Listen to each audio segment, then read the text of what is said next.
ఎఫెసీలు 3:20. Ephesians chapter 3 verse 20. మనలో కార్యసాధకమైన తన శక్తి చొప్పున మనము అడుగు వాటన్నిటికంటేను ఊహించు వాటన్నిటికంటేను అత్యధికముగా చేయ శక్తి గల దేవునికి రైట్. క్రీస్తు యేసు మూలముగా సంఘములో తరతరములు సదాకాలము మహిమ కలుగును గాక. ఇలా చేస్తే క్రీస్తుకు మహిమ వస్తుందంట. అంటే తండ్రికి మహిమ వస్తుంది క్రీస్తు ద్వారా. క్రీస్తుకు మహిమ ఎలాగొస్తుంది? సంఘానికి మహిమ ఎలాగొస్తుంది? నీ ప్రార్థనని దేవుడు ఆలకించి నువ్వు అడిగిన దానికంటే 10 రెట్లు ఎక్కువ ఇచ్చినప్పుడు నీకు మహిమ వస్తుంది. నీ ద్వారా సంఘానికి వస్తుంది, సంఘము ద్వారా క్రీస్తుకు వస్తుంది, క్రీస్తు ద్వారా తండ్రికి వస్తుంది. So prayer is asking. So దేవుడు సంఘములో ఉండే ప్రజలను ఏం చేయాలని కోరుకుంటున్నాడు? తన విశ్వాసులను అడగాలి. అడుగు వాటికంటే, ఊహించు వాటికంటే. నువ్వు ఊహించుకోవాలి. అందుకే knowing Christ is the highest qualification that you can ever receive. అందరూ చెప్పండి, క్రీస్తును తెలుసుకోవడమే గొప్ప విద్య అనండి. knowing Christ, 20th verse. మనలో కార్యసాధకమైన శక్తి చొప్పున మనము అడుగు వాటికంటే అడగాల. అడుగుట అనండి. So God is putting a demand on the church to ask. అందరూ అంటారు అడగొచ్చా, అడగకూడదా? దేవుడు నువ్వు ఏదైనా అడిగితే అధికంగా చేయడానికి ఉన్నాడంట.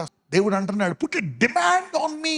దేవుడి నుంచి అడిగి పొందుకున్నావు అనుకోండి, ఏం చేస్తావు? సెకండ్ టైము మళ్ళా అడుగుతావు, థర్డ్ టైం మళ్ళా అడుగుతావు, ఫోర్త్ టైం ఎక్కువ అడుగుతావు. దేవుడు ఇంకా ఎక్కువ ఇస్తాడు. అప్పుడు నీకు ఏ అవసరం వచ్చినా ఏం చేస్తావు? నువ్వు గదిలోకి వెళ్ళి మోకరించి అడుగుతావు. అప్పుడు ఆయన అడుగు వాటికంటే, ఊహించు వాటికంటే అప్పుడు నువ్వు తీసుకునేవాడుగా ఉండవు, ఇచ్చేవాడివిగా ఉంటావు, సహాయం చేసేవాడుగా ఉంటావు. దేవుడు అడుగు వాటి కంటే అంటున్నాడు. ప్రార్థన అనండి. ఎందుకు యేసుప్రభు వారు శిష్యులకు ట్రైనింగ్ ఇచ్చారు? ఒక మాట అంటాడు, మార్కు సువార్త 8వ అధ్యాయం మొదటి నుంచి చూద్దాం. ఆ దినములలో మరి ఒకసారి బహుజనులు కూడిరాగా వారికి తిననేమీ లేనందున యేసు తన శిష్యులను తన యొద్దకు పిలిచి, జనులు నేటికి 3 దినముల నుండి నా యొద్ద ఉన్నారు, వారికి తిననేమీ లేనందున నేను వారి మీద కనికరపడుచున్నాను. నేను వారిని ఉపవాసముతో తమ ఇండ్లకు పంపివేసిన యెడల మార్గములో మూర్ఛపోదురు. వారిలో కొందరు దూరం నుండి వచ్చి ఉన్నారని వారితో చెప్పెను. అందుకు ఆయన శిష్యులు, ఈ అరణ్య ప్రదేశములో ఒకడు ఎక్కడి నుండి రొట్టెలు తెచ్చి వీరిని తృప్తిపరచగలడని ఆయనను అడిగిరి. అయ్యా, ఈ అరణ్యంలో ఎక్కడ నుండి రొట్టెలు తెచ్చి వీరిని తృప్తిపరచగలమో?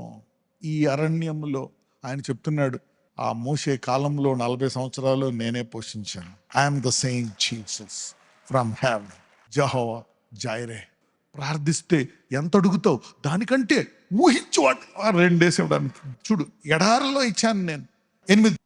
వారు భోజనము చేసి తృప్తి పొందిన మీదట మిగిలిన ముక్కలు 7 గంపల నిండా ఎత్తారంట. అంటే ఏం చెప్తున్నాడు? వాళ్ళు తినగా మిగిలిపోయినాయి. అంటే ప్రతి ఒక్కళ్ళు తృప్తి పడేటట్టు తిన్నారు. దేవుడు ఎడారిలో కాదు, ఈ పట్టణాల్లో పల్లెల్లో తృప్తి పడే వరకు ఇవ్వగలడు. So God is waiting for people to ask. పక్కన చెప్పు, ఈరోజు నువ్వు కొత్త దేవుడిని తెలుసుకుంటున్నావు అనండి. రెన్యూయింగ్, నూతనముగా అభిషేకం పొందడం. So God can satisfy you. దేవుడు ఎడారిలో కూడా నీకు తృప్తినివ్వగలడు. కొంతమంది అలా ఉండిపోతారు 10 సంవత్సరాలు, 5 సంవత్సరాలు. సామెతలు 10:22. యెహోవా ఆశీర్వాదం ఐశ్వర్యం ఇచ్చును, నరుల కష్టము చేత ఆశీర్వాదం ఎక్కువ కాదు. నీవు మోకరించి దేవుణ్ణి అడిగితే ఆయన ఇవ్వడానికి సిద్ధంగా ఉన్నాడు. The blessing of the Lord, the Lord if you ask. ఎలా వస్తుంది? అడుగుట ద్వారానండి. Asking, by asking, put a demand on him. అందుకే అంటాడు ఇంత గొప్ప రక్షణ. అందరూ చెప్పండి, రక్షణ చాలా గొప్పదే అనండి. Salvation is very powerful. ఈరోజు అదే దేవుడు కానీ ఆయన వాక్యాన్ని నూతన విశ్వాసముతో తెలుసుకోబోతున్నారు. You are going to look and pray and ask God. God is loving you. దేవుడు ఏకంగా ప్రాణం ఇచ్చేశాడు, తన కుమారుడు ప్రాణం. రోమన్స్ 8:32. తన సొంత కుమారుని అనుగ్రహించుటకు వెనుక తీయక మన అందరి కొరకు ఆయనను అప్పగించిన వాడు ఆయనతో పాటు సమస్తమును మనకెందుకు అబ్రహాం అదే అన్నాడు లోతుని. ఈ పచ్చగా ఉండేది ఆస్తి గొడవలు వస్తున్నాయి, ఏం కావాలి లోతు నీకు? నా లోపల ఆశీర్వాదం ఉంది, నేను ఎక్కడైనా బ్లెస్ అవుతా. నా దేవుడి గురించి నాకు తెలుసు, నీకు తెలియదు. నీకు తెలియదు కాబట్టి నువ్వు కొట్లాడుతున్నావు, నాకు తెలుసు. తీసుకో. ఆ సంతానంలో యేసయ్య మనల్ని కూడా చేరుస్తున్నాడు. మనం అబ్రహాము సంతానమేనండి. We are also, the blessing is in you, bring it out. ప్రార్థించు. 122 కీర్తన 6-7 వచనాలు. సంఘానికి కొన్ని పేర్లు ఉన్నాయి. యెరూషలేం అన్న, ఇజ్రాయేల్ అన్న, సియోన్ అన్న, ఇంకోటి కూడా ఉంది, కొండ. యెరూషలేము యొక్క క్షేమము కొరకు ప్రార్థన చేయడి. యెరూషలేమా, నేను ప్రేమించువారు వర్ధిల్లుదురు.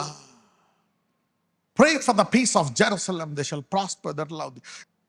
మీ పిల్లల్ని ప్రేమిస్తారు, భర్తను ప్రేమిస్తారు, భార్యను ప్రేమిస్తారు, తల్లిదండ్రులను ప్రేమిస్తారు. ఎవరైనా ప్రేమించే వారికి ఏం చేస్తారు మీరు? లోకాన్ని అంతటినీ కూడా ప్రేమించమని అడగడు. ఎవరైనా ప్రార్థనా సహాయం అడిగితే మీరు చేస్తారు. యెరూషలేముని ప్రత్యేకంగా ప్రేమించమంటున్నాడు. యెరూషలేము అంటే ఎందుకు? యెరూషలేము పాత నిబంధనలు అంతా ఉంటుంది. యెరూషలేము నా పట్టణము, అది దేవుని పట్టణము, దేవుని ప్రియమైన పట్టణం. అందుకే దావీదు అంటాడు, నేను యెరూషలేములో దేవుని మందిరం ఉంది. ఇప్పుడు ఎక్కడ ఉంది మందిరం? యు అనండి, నువ్వే అనండి. You are the temple. ఇంట్లో ఉన్నావా? అమెరికాలో ఉన్నావా? ఈరోజు చూస్తున్నావా? రాత్రి ఇంగ్లాండ్లో ఉన్నావా? ఎక్కడ? Wherever you are. చూద్దాం 7వ వచనం. నీ ప్రాకారములలో నెమ్మది కలుగును గాక, నీ నగరులలో క్షేమం ఉండును గాక. యెరూషలేము కొరకు ఏమని ప్రార్థించాలంట? What you need to pray for Jerusalem? Peace be within thy walls. Peace. ఒక కుటుంబం బాగుండాలంటే తల్లి ఏం ప్రార్థిస్తుంది? ఆ పెళ్ళైన కుటుంబం కొరకు ఇద్దరూ చక్కగా ప్రేమగా ఉండాలని. శాంతి ఉండాలా, శాంతితో పాటు ఏముండాలా? సమృద్ధి. యెరూషలేం కొరకు. ఇప్పుడు యెరూషలేం ఎవరు? నువ్వు. కాబట్టి నీ ఇంట్లో పిల్లలు, భార్య భర్తల మధ్య క్షేమం ఉండాలా, సమృద్ధి ఉండాలని ప్రార్థించుకో. ప్రే ప్రే. 118వ కీర్తన 25వ వచనం. యెహోవా, దయచేసి నన్ను రక్షించుము.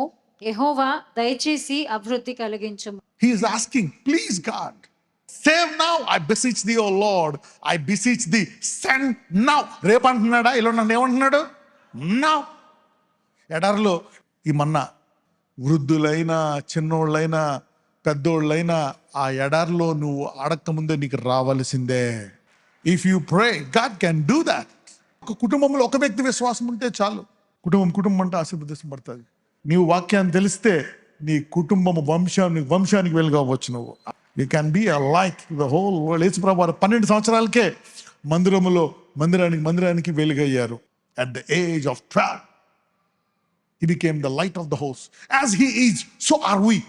కీర్తన 85వ అధ్యాయం 12వ వచనం. యెహోవా ఉత్తమమైన దానిని అనుగ్రహించును, మన భూమి దాని ఫలమునిచ్చు. దేవుడు ఎలాంటిది ఇస్తాడంట? ఉత్తమమైనది. Neel down and pray. ఆ వ్యక్తి ప్రార్థించక పొరుగు వారి మీద ఆశపడి ఆ కష్టాలు తెచ్చుకొని ఇబ్బందులు పడి ఇప్పుడు బాధలు పడుతున్నాడు.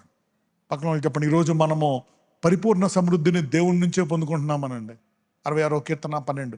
నరులు మా నెత్తి మీద ఎక్కునట్లు చేసితివి, మేము నిప్పులలోను నీళ్లలోనూ పడితిమి. నెత్తి మీద అంటే వాళ్ళు చేసే బాధలు, వాళ్ళు అన్న మాటలు, వాళ్ళు చేసిన దొంగతనాలు, వాళ్ళు చేసిన అన్ని కూడా మోసాలు, అన్నీ కూడా మనసుకు తగులుతాయి. మేము నిప్పులలోను నీళ్లలోనూ పడితిమి, అయినను నీవు సమృద్ధి గల చోటికి మమ్మను రప్పించి. ఇన్ని కష్టాలు పడ్డాం, ఇలాగైపోయాం. తొదకు దేవుడు ఎక్కడ తీసుకొస్తాడంట? సమృద్ధి గల చోటికి. నువ్వు యేసయ్యని నమ్మావు, నా కుమారుడు, నువ్వు ఆయన రక్తాన్ని నమ్మావు, నిన్ను ఆశీర్వదించి తీరుతా. నువ్వు యేసయ్య రక్తాన్ని, సిలువలో యేసయ్యని అంగీకరించినందుకు ఆయన నిన్ను సొలొమోను కంటే ఎక్కువ ప్రేమిస్తున్నాడు అని చెప్పండి. ద్వితీయోపదేశకాండము 28:8-13. నీ కొట్లలోను నీవు చేయు ప్రయత్నములన్నిటిలోనూ నీకు దీవెన కలుగునట్లు యెహోవా ఆజ్ఞాపించును. He will command, ఆజ్ఞాపిస్తాడంట. 9. నీవు నీ దేవుడైన యెహోవా ఆజ్ఞలను అనుసరించి ఆయన మార్గములలో నడుచుకునే ఎడల యెహోవా నీకు ప్రమాణము చేసి ఉన్నట్లు ఆయన తనకు ప్రతిష్ఠిత జనముగా నిన్ను స్థాపించు. నడుచుకుంటున్నారు ఆయన మార్గంలో. ఎంతమంది ఆయన వాక్యం వింటున్నారు? నడుచుకుంటున్నారు ఆయన మార్గంలో. చదవండి మీకేటో. ఇప్పుడు భూప్రజలందరూ యెహోవా నామమున నీవు పిలువబడుచుండునట్లు చూచి నీకు భయపడుదురు అంట. చూద్దాం 11. మరియు యెహోవా నీకు ఇచ్చేదనని నీ పితరులతో ప్రమాణము చేసిన దేశమున యెహోవా నీ గర్భఫలము విషయంలోను, నీ పశువుల విషయంలోను, నీ నేల పంట విషయంలోను నీకు సమృద్ధిగా మేలు కలుగచేయు. ఎందుకు? ఇతరులు చూసి 10వ వచనంకి వెళ్దాం. భూప్రజలందరూ యెహోవా నామమున నీవు పిలువబడి ఉండుట చూచి. వీళ్ళందరూ ఎవరు? బానిసలు. 4 తరాల నుంచి బానిసలు. చాలని తిండి, తక్కువ బట్టలు, పని చేసుకుని బతికినటువంటి జీవులు వాళ్ళు. వాళ్ళని దేవుడు ఏం చేయాలనుకుంటున్నాడంట, మీరు నా బిడ్డలని నా పేరు పెట్టిన తర్వాత మిమ్మల్ని ఎవరైనా చూసి ఏం పొందాలంట, భయం పొందాలంట. వీళ్ళు భయపడేవారు, దేవుడు అలా మార్చడానికి సిద్ధంగా ఉన్నాడు. ఫియర్. ఎలా భయపడతారు చూద్దాం, భయం ఎలాగొస్తుంది. మరియు యెహోవా నీకు ఇచ్చేదనని నీ పితరులతో ప్రమాణం చేసిన దేశమున యెహోవా నీ గర్భఫల విషయంలోను, నీ పశువుల విషయంలోను, నీ నేల పంట విషయంలోను నీకు సమృద్ధిగా మేలు కలుగ చేయును. అంటే ఏమంటున్నాడు, నీ తరం బ్లెస్ అయిపోయి తర్వాత పేద దేశం అయిపోవడమే కాదు, నీ పిల్లలు కూడా అలాగే ఉండాలని కోరుకుంటున్నాడు ఆయన. నీకు సమృద్ధిగా మేలు కలుగ చేస్తాడు. దేవుడు ఏం చెప్తున్నాడు, అవతల నిన్ను చూసి నా పేరు తీసుకున్న తర్వాత అవతల నిన్ను చూసి గౌరవించాలంటే నీకు ఆశీర్వాదము రావలసిందే. దానివల్ల ఎవరికి వస్తుంది మంచి పేరు? తండ్రికి. You will bless him, glorify his name as a believer.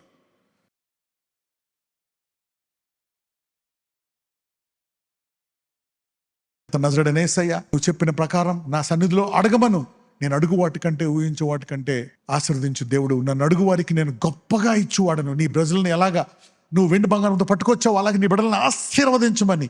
నీ నుంచి వచ్చే ఐశ్వర్యము నీతి గలది, పరిశుద్ధమైనది. కాబట్టి నీవు వారికి దయచేయమని ప్రార్థిస్తున్నా. నిన్ను ఎరిగిన వారు, నీ నామాన్ని ధరించుకున్న వారిని చూసి ఇతరులు భయపడాలి గనక బహుసమృద్ధిని వారికి దయచేయమని ప్రార్థిస్తున్నా. ఇప్పుడు దాకా కుదరలేదు, మందులే వాడుతున్నా, కానీ ఈ రోజు నుంచి అద్భుత రీతిగా శీఘ్రముగా స్వస్థత కలుగునట్లు నజరేయుడైన యేసు నామమున ప్రార్థిస్తున్నాము తండ్రి. ఆమేన్.